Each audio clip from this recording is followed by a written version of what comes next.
종교개혁의 거장인 장 칼뱅이 태어난 지 500주년을 맞이해서 저는 유럽 개혁교회 탐방을 다녀올 기회가 있었습니다. 숭실대 석사과정을 하던 도중에 추첨해서 학교에서 지원을 받아서 다녀왔습니다. 프랑스 파리의 외곽에 위치한 장 칼뱅의 생가에도 다녀왔고, 그리고 독일 보름스의 한 공원에 세워진 마르틴 루터의 그 동상과 또 주변에 도움을 준 제후들과 그리고 협력자들의 그 흉상도 보았습니다. 그리고 네덜란드에서 이준 열사의 그 헤이그 특사 사건을 기념해서 세운 그 헤이그 근처의 라이센담이라는 지역에 세워진 기념교회도 다녀왔습니다. 오전 예배 때도 드렸지만 이 종교개혁이라고 하는 것은 가톨릭으로부터 구별되어서 이제 그들과 다른 정말 예수 그리스도를 믿음으로 오직 하나님의 의로서만이 우리가 거룩해질 수 있고 또 구원받을 수 있다는 이 새로운 사실을 강조하면서 그런 새로운 신앙, 어찌 보면 새롭다라는 표현이 좀 어색하기도 한데요, 원래적인 신앙, 본래의 신앙으로 돌아가는 신앙운동을 벌였습니다. 그런데 이 종교개혁의 동기가 무엇이었을까라고 하는 점을 우리가 잘 알아야 됩니다. 물론 동기라고 하면 당연히 뭔가 잘못됐기 때문에 그 잘못된 것을 바로 잡기 위해서 종교개혁을 일으킨 것이겠지요. 그런데 그런 종교개혁을 해가는 데 있어서 많은 어려움들이 있었다고 하는 사실입니다. 심지어는 목숨이 위태로운 지경에 처해 있기도 했다라고 하는 것이죠. 그만큼 당시에는 종교라고 하는 권력이 대단했어요. 그런데 오늘날 개혁교회로 구분된 그 삶을 살아가는 우리 교회들이 오히려 가톨릭보다 못한 후퇴의 상황들을 맞이하고 있다는 점은 참으로 안타까운 사실이죠. 제가 목회자 그룹에서 그 가톨릭 교회에서 하는 영성 훈련을 참여한 적이 있었어요. 물론 우리 개신교회들이 운영하고 있는 영성 훈련에도 참여하고 또 가톨릭에서 또 운영하는 그런 수도원이라든지 아니면 신학교에 가서 이렇게 영성훈련을 경험을 했었는데요, 참 대단하다 하는 생각이 들었어요. 그 사제가 되기 위해서, 신부가 되기 위해서 사제의 그 과정들을 거치고 이제 신부가 되는데 새벽 4시 반에 기상해요. 4시 반에 기상해서 성독, 렉치오 디비나라고 하는 성독, 거룩한 독서를 하고, 그리고 수도원에서는 시시때때로 예배드리고 그 외의 시간은 노동으로 일과를 채워요. 그러니까 열심히 일하고 기도하고 이런 영성생활을 지속해서 진행을 해요. 그리고 수도원에서는 수도원에 소속된 사람도 있지만 또 교구, 그러니까 가톨릭 교회에서 지지하고 또 이렇게 후원하고 있는 신학생들도 있어요. 그런데 그들의 영성생활들을 보면서 배울 점이 참 많다 하는 생각이 들어요. 과연 우리 개신교는 저럴까, 저런 훈련들을 받을까. 너무나도 바쁜 나머지 심지어는 신앙도서는 둘째치고 성경책 읽을 시간도 없을 정도로 그냥 교회 사역에 그 다람쥐 쳇바퀴 돌듯이 그렇게 분주한 일상을 보내요. 영성훈련은커녕 그냥 교회 사역에 막 분주해서 왔다 갔다. 또 그런 와중에서도 목회자들이 어떤 자신의 개발을 위해서 공부하고 또 세미나도 다녀오고 또 기도도 게을리하지 않는 목회자들도 분명히 있는데, 그렇지 못한 후배들, 교육자들을 보면서 참 안타까움이 있어요. 요즘은 교회가 조금만 일 시켜도 너무 일을 많이 시킨다 해서 이제는 뭐 노동조합을 만들 판이에요. 그렇게 해서 교회가 불합리하게 일을 시키면 그거에 대해서 고발하고 여러 뉴스에다가 제보하고 이런 일들이 비일비재해요, 요즘. 그래서 요즘은 담임 목사가 부목사님들 눈치 보고 사역을 해야 되는 시대가 왔어요. 그런데 그거는 둘째치고 정말 내가 하나님께서 세우신 사역자인가 교육자인가를 한번 생각해보고 내 자신들을 훈련시키고 또 내 자신들을 개발하고 또 안 좋은 모습이 있다면 그것들을 고쳐가는 그런 노력들이 필요하다는 것이죠. 그런데 그런 면에서 교회가 많이 부족해요. 심지어는 과거에는 수녀들이라고 하면 신부들이 먹여주는 말씀을 그냥 낼름낼름 받아먹는 것에 그쳤지만, 제가 봉쇄 수도원인 트라피스트 수도원에 다녀왔을 때 이것도 굉장히 오래된 거예요. 횟수로 따지면 한 10년 전일 거예요. 그런데 그때에도 수녀들이 임의로 자신들이 성경을 묵상하고 그것에 대해서 관찰하고 연구하고 해석하고 적용하고 이런 일들을 하고 있더라니까요. 그러니까 여러분들이 생각하는 가톨릭이 예전에 그 가톨릭이 아니에요.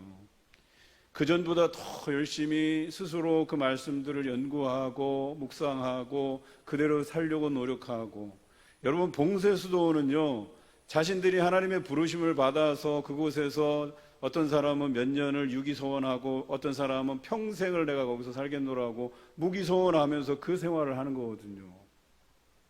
그런데 오늘날 개신교들은 어떠냐? 대부분의 삶은 일상생활로 분주하고 바빠요. 이렇게 수녀들처럼 내가 온전히 하나님 앞에 메인바 되고 헌신하겠다고 다짐하는 사람들 잘 없어요. 교육자 외에는 잘 없어요. 그럼에도 불구하고 마치 예전에 가톨릭을 생각하고 우리는 그 가톨릭의 반기를 들고 종교개혁의 기치를 들고 종교개혁을 일으키고 개혁교회로서의 역할들을 한다고 생각하는데, 요즘은 점점 개혁교회들이 개혁교회가 아니라 카톨릭화 돼가고 있어요. 예전에 그랬던 것처럼 기득권 주장하고 또 정치와 결탁해서 뭔가 거기서 유익을 보려고 하는 이 일들이 우리 개혁교회 안에서 일어나고 있다라고 하는 것입니다.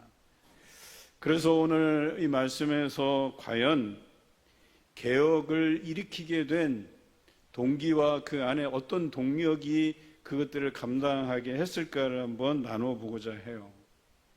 여러분, 그때 종교개혁하는 게 뭐 쉬운 줄 아세요? 종교 권력이라고 하는 것은 어마어마했어요. 다른 것을 이야기한다고 판단되잖아요. 그 판단도 성경적인 해석이 아니에요. 종교 지도자들이 모여서 저 사람 이단이다 하면 그냥 불에 태워 죽였어요, 그냥. 그런 일들이 비일비재했던 시대에 종교개혁의 기치를 들고 일어선 것이죠. 거기에 대해서 제후들이 합력하고 또 각 나라들의 종교개혁가들이 힘을 썼습니다.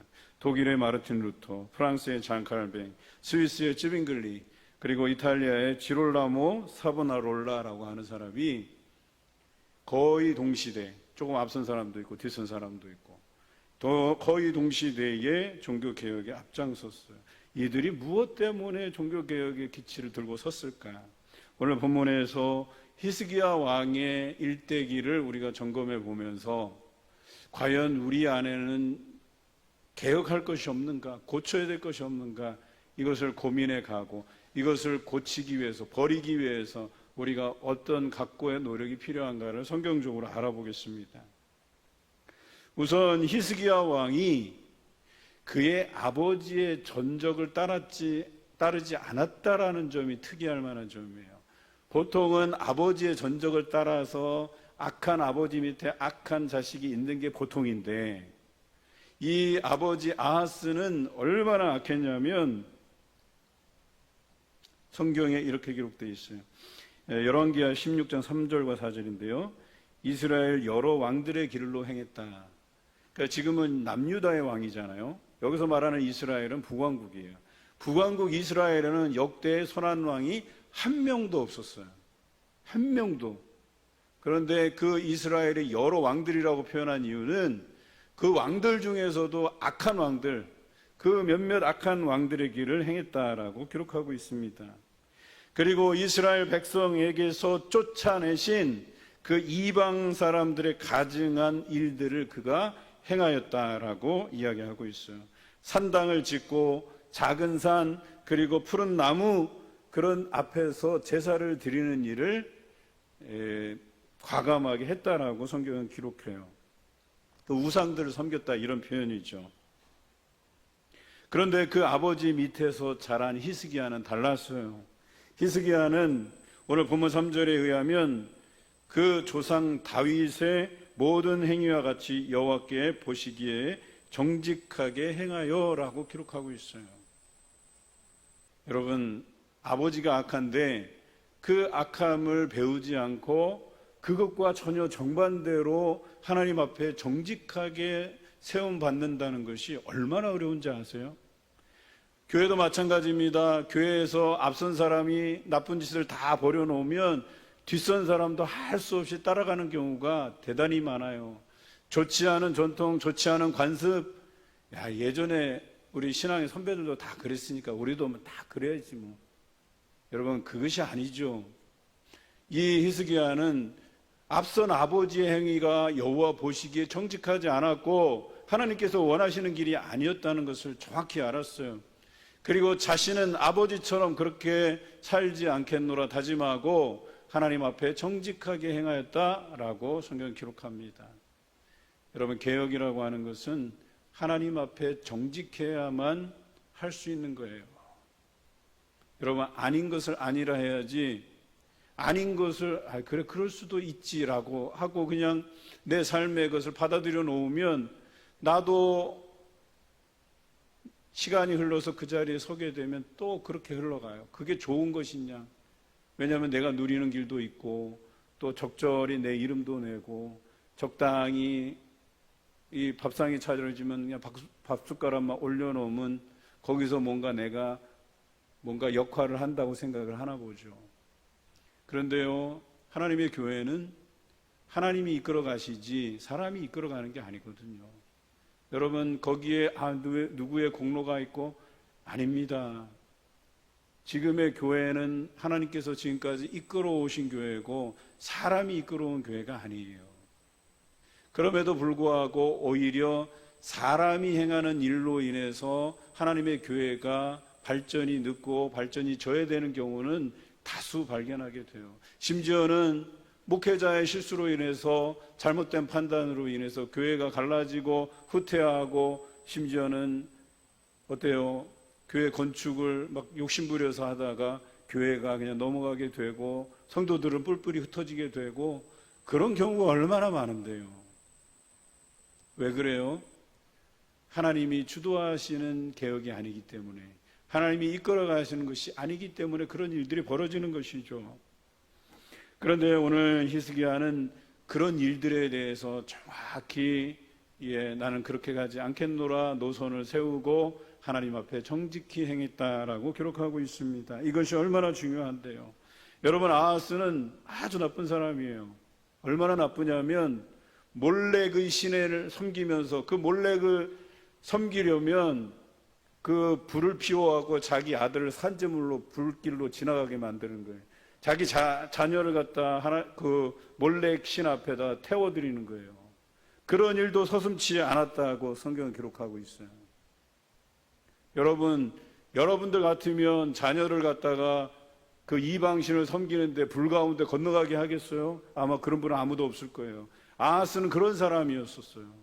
자신의 전적을 위해서, 자신의 업적을 위해서는 아낌없이 아들도 그냥 불에 이방신들에게 내어 바치는 그런 사람이었었어요. 그런데 히스기야는 그렇게 하지 않았어요.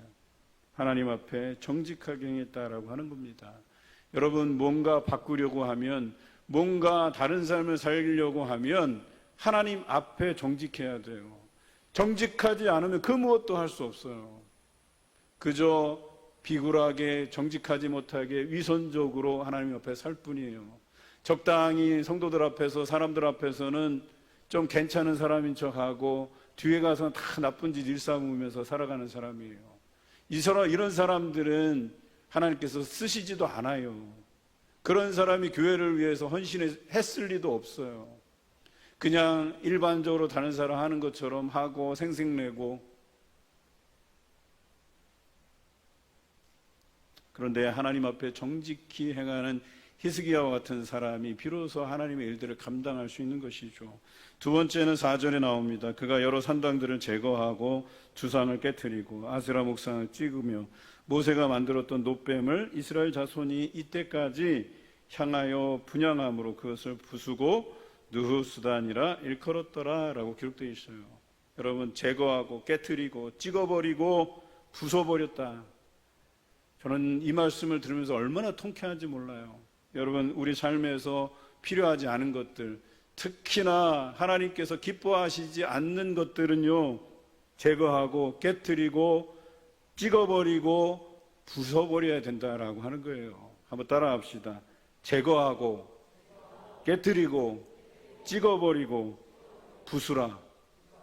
예, 하나님께서 기뻐하시지 않는 삶에 대해서는 과감히 없애버려야 돼요. 과감히 내어 던져야 돼요. 그렇지 않으면 개혁이 안 돼요. 나를 바꾸지 못해요. 나를 바꾸지 않는데 다른 사람을 어떻게 바꾸겠어요? 다른 사람에게 어떻게 복음을 전하겠어요? 그런데 히스기야는 아버지가 만든 산당들을 다 제거했습니다. 그리고 새긴 우상들을 다 찍어버렸습니다. 또 주상들을 넘어뜨려서 다 깨트려 버렸어요.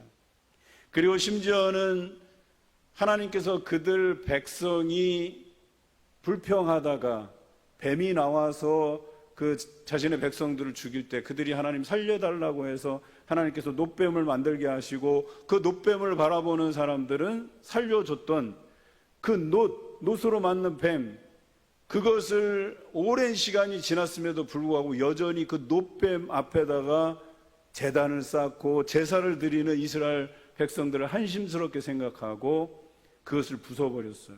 그리고 그것을 느후수단, 놋조각에 불과하다, 이렇게 백성들에게 선포했어요. 여러분, 놋조각에 불과한 거예요. 잠시나마 하나님께서 그 놋뱀을 만들어서 그것을 바라보는 이스라엘 백성을 구원하셨지만 하나의 방편이지 그게 섬길 만한 대상이 될 수 없는 거거든요. 그런데 여전히 그들은 그게 자신들을 구원한 신인 양 그렇게 떠받들고 하는 그런 모양을 완전히 없애기 위해서 그 놋조각, 그 놋뱀을 갖다 다 부서뜨렸다라고 하는 것이죠. 이와 같이 개혁의 동기라고 하는 것은 바로 낡은 폐습을 갈아엎는 거예요. 우리 삶에서 떠나보내는 거예요. 내려놓는 거예요. 그래야지만 우리가 바뀔 수 있다고 이야기하는 거예요. 세 번째는 본문 5절에 히스기야가 이스라엘 하나님 여호와를 의지하였는데 그의 전후 유다 여러 왕들 중에서 그러한 자가 없었으니 그랬어요. 여러분, 개혁은 내 스스로 할 수 없어요. 내 힘으로 할 수 없어요. 내 지혜로 할 수 없어요. 내 능력으로 할 수 없어요. 하나님을 의지해서만 가능한 거예요. 하나님께서 나를 바꾸셔야지만 가능한 거예요. 그래서 오늘 성경에 보니까 히스기야는 여호와를 의지했다라고 기록하고 있습니다. 이게 얼마나 중요한 사실인데요. 그런데 의지했는데 그 전에도 그 후에도 그와 같은 왕이 없었다, 이렇게 기록하잖아요. 얼마나 대단한 사람이에요. 하나님을 붙들었어요. 하나님을 의지했어요. 하나님께서 힘주셔서 자신에게뿐만 아니라 이 백성에게 있는 그 낡은 그 관습들, 폐습들, 그것들을 없애기 위해서 그가 열심히 노력했다라고 하는 거죠. 그 열심이 어디서부터 났느냐? 하나님을 의지해서 생겨난 것이다라고 하는 것이죠. 여러분, 그 담대함이 어디서 생겨났겠어요? 하나님을 믿으니까, 의지하니까 생겨난 것 아니겠어요? 우리 조선 왕조 500년 그 역사를 보면요, 왕들 중에 신하들 눈치를 보는 사람들이 꽤 많았어요. 그래서 어때요? 신하들 눈치 보고 이렇게 저렇게 휘둘리는 왕들은 그 결말이 좋지 않아요. 뭐 독살되거나 아니면 폐위되거나 아니면 역사에 이름이 길이 남겨지는, 어떻게 길이 남겨져요? 쓸모없는 왕으로, 정말 전적이 없고 업적이 없고 그저 신하들 눈치나 보고 백성들 안위는 생각하지 않고 자기 안위만 생각하는 그런 왕들로 자리매김하는 거예요. 그래서 개혁이 어렵다는 거예요. 우리가 잘 아는 이산이라는 드라마 아시죠? 사도세자의 아들, 그렇죠? 이산, 정조죠, 정조.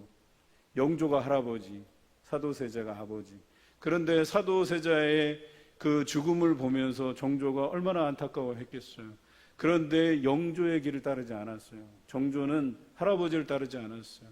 아버지 그 사도세자가 개혁하려고 했던, 그리고 부국강병을 꿈꿨던 그것을 향해서 그는 노력하고 개혁하고 뭔가를 이루려고 하지 않았습니까?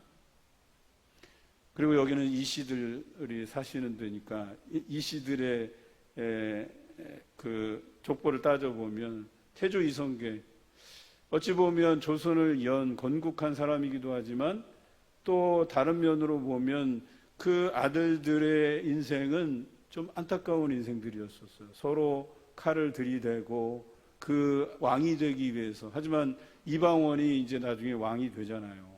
그런데 그 아들들도 어때요? 치열하게 그런 암투들이 벌어지잖아요. 그 중에 그래도 나은 사람이 있었죠. 그게 지금의 세종대왕이잖아요. 그렇죠?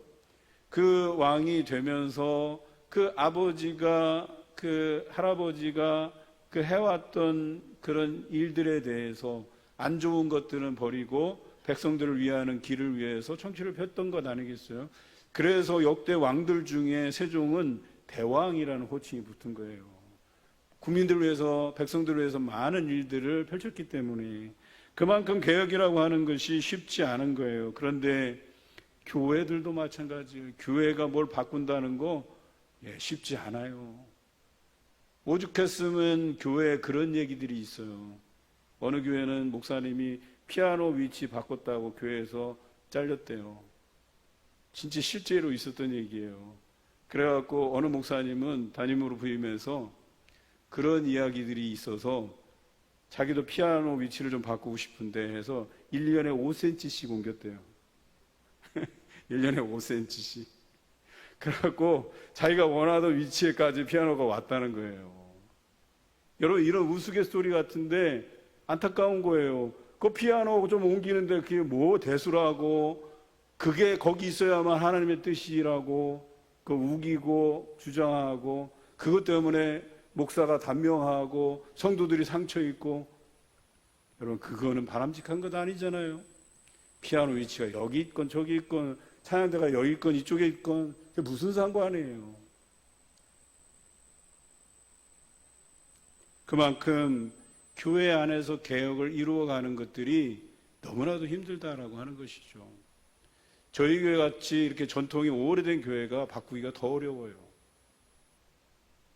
그래도 신생교회들은 그 교인들 자체가 뭐 오랫동안 그 교회에서 신앙생활을 한 것이 아니기 때문에 이렇게 저렇게 의견이 맞고 성도들이 대체적으로 이걸 원하면 그런 방향으로 쉽게 이게 틀고 또 수정하고 또 자신들에 맞게 예배를 바꾸어가고, 이게 용이에요. 그런데 오랫동안 신앙생활을 해온 교회들은 이거 바꾸는 것도 쉽지 않아요. 순서 하나 바꾸는데도 얼마나 말들이 많은데요. 예전에 이렇게 했는데. 여기서부터 시작해서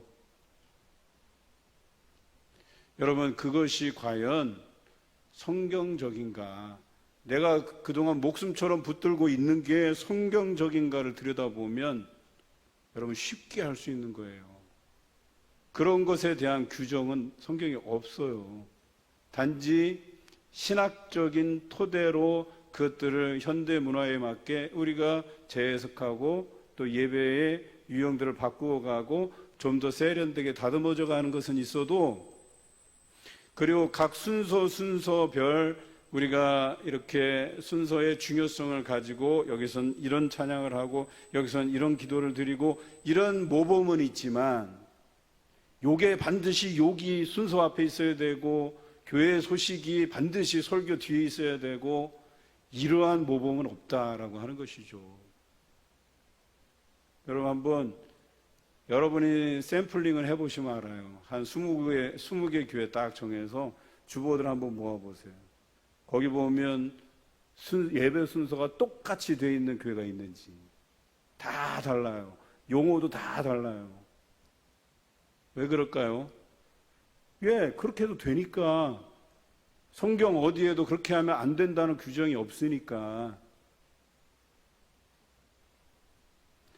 이렇듯 교회 안에서도 뭔가를 바꾸고 개혁하고 하는 것들이 너무나도 어려워요. 너무나도 힘들어요. 그런데 가능한 것은 뭐냐? 예, 하나님을 의지하면 돼요. 본질과 비본질을 생각하면 돼요. 예배 순서 비본질이에요. 근데 순서 안에 담긴 의미는 본질이에요. 이해하십니까?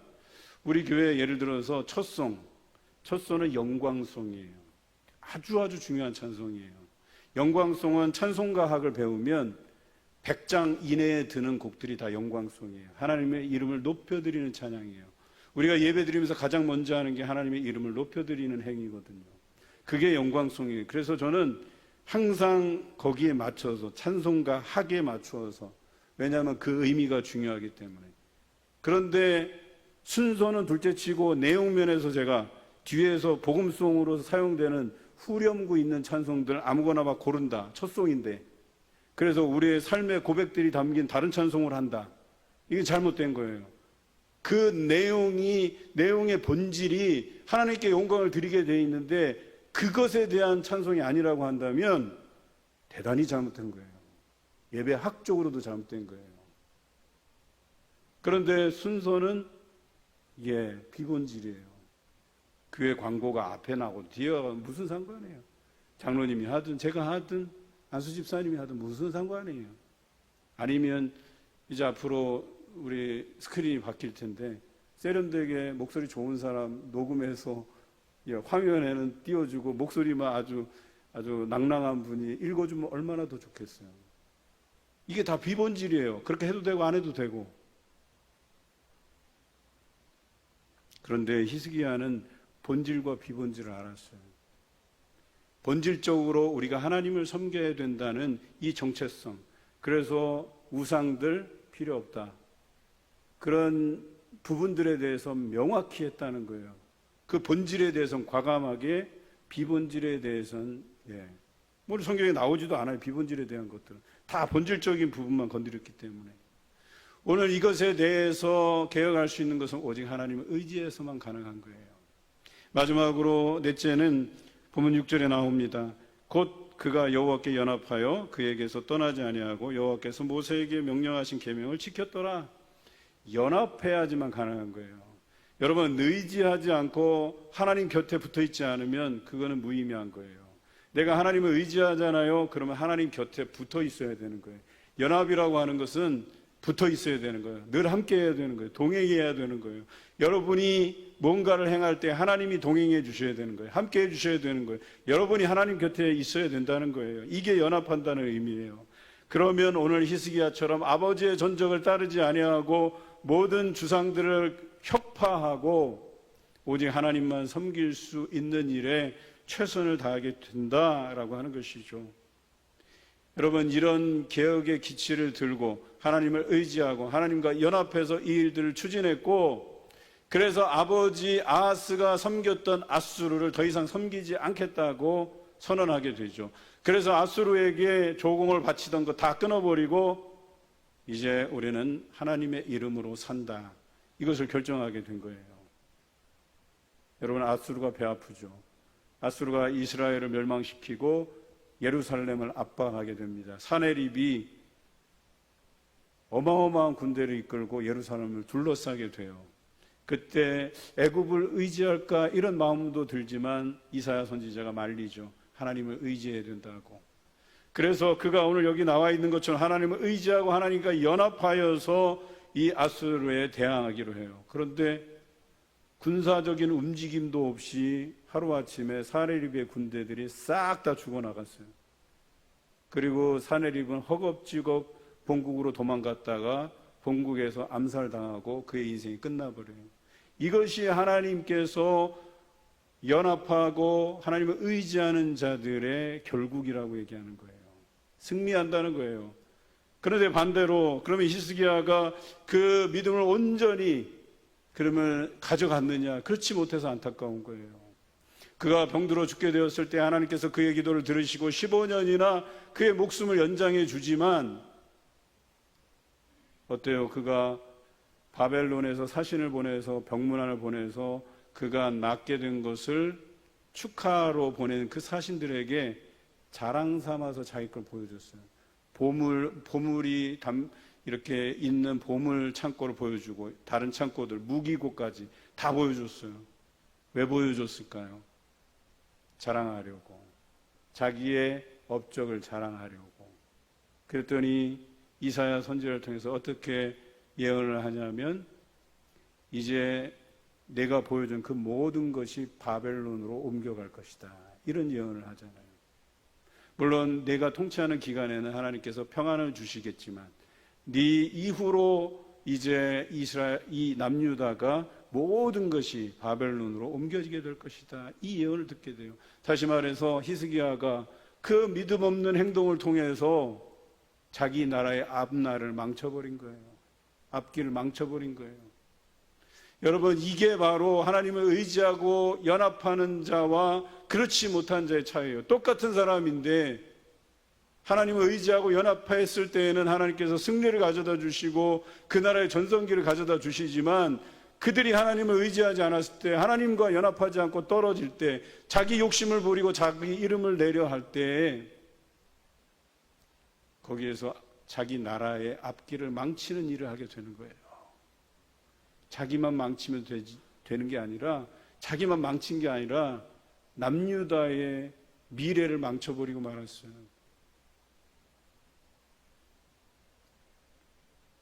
물론 그 이후에 요시야라는 아주 훌륭한 왕이 등장하지만 여선지자 훌다가 요시야에게 말하죠. 너의 나라는 이미 끝났다. 하나님께서 이미 판단해서 너희 나라는 멸망의 길로 갈 것이다 하는 예언을 줘요. 이미 이것은 히스기야 때 선언된 거예요. 그렇지만 요시야 왕은 어때요? 나라가 망한다는 소식을 들었지만 열심히 해요. 개혁을 이루어요. 그래서 최선을 다합니다. 얼마나 훌륭한 왕이에요. 끝까지 버티고. 여러분, 그래도 우리는 히스기야가 처음 그 아버지의 나쁜 전철을 따르지 않고 개혁을 이루어내는데 아름답게 사용되었고 라고 하는 여기에 우리는 주목하자는 거예요. 에베소 교회는 첫사랑을 잃어서 책망을 받게 됐어요. 또 교회와 성도가 여러분 처음 믿을 때 그 감격을 잃어버리잖아요. 그러면 가톨릭 교회로 전환되는 거고 또 고리타문화 교회가 되어가는 거고 역사와 전통을 자랑할 만한 것이 아니라 이제는 후퇴하는 교회가 돼버리고 마는 거예요.